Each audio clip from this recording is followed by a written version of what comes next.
मैंने आपसे भी पूछा ये सवाल, मैंने मोदी जी से भी पूछा, और आप दोनों यही कहते थे कि न्यायिक प्रक्रिया चालू है इसलिए मैं कुछ बोलूँगा नहीं। आपने भी यही कहा और मोदी जी ने भी यही कहा।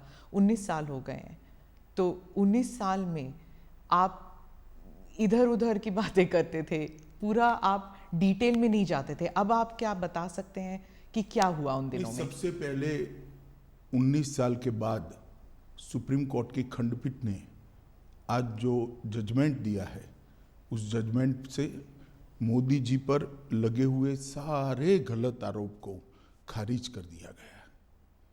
और ये भी कहा गया है कि कुछ लोगों ने उस आरोपों को पॉलिटिकली मोटिवेटेड तरीके से लगाया था। To keep the pot boiling कहा। हाँ, वेस्टेड इंटरेस्ट था। कौन थे वो आपके हिसाब से? नाम मैं बताता हूं बाद में।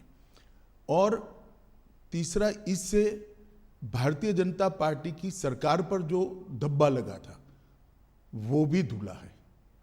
और मोदी जी जैसे वैश्विक नेता पर जो गलत आरोप लगाए थे, मैं मानता हूं कि लोकतंत्र के अंदर मोदी जी ने संविधान का सम्मान कैसे हो सकता है, इसका एक आदर्श उदाहरण सभी राजनीति में काम करने वालों लोगों के सामने करा। मोदी जी की भी पूछताछ हुई थी, किसी ने धरना प्रदर्शन नहीं करा था। देश भर से कार्यकर्ता आकर मोदी जी के समर्थन में सॉलिडारिटी के लिए खड़े नहीं हुए थे। हम कानून को कोऑपरेट किए थे। मेरी भी अरेस्ट हुई थी, कोई धरना प्रदर्शन नहीं करे थे। और जब सत्य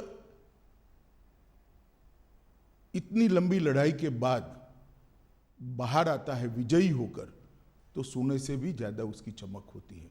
और मुझे बहुत अच्छा लग रहा है कि आज जिन लोगों ने भी मोदी जी पर आरोप लगाए थे, अगर उनकी अंतरात्मा है तो उन्होंने मोदी जी की और भारतीय जनता पार्टी की क्षमा मांगनी चाहिए।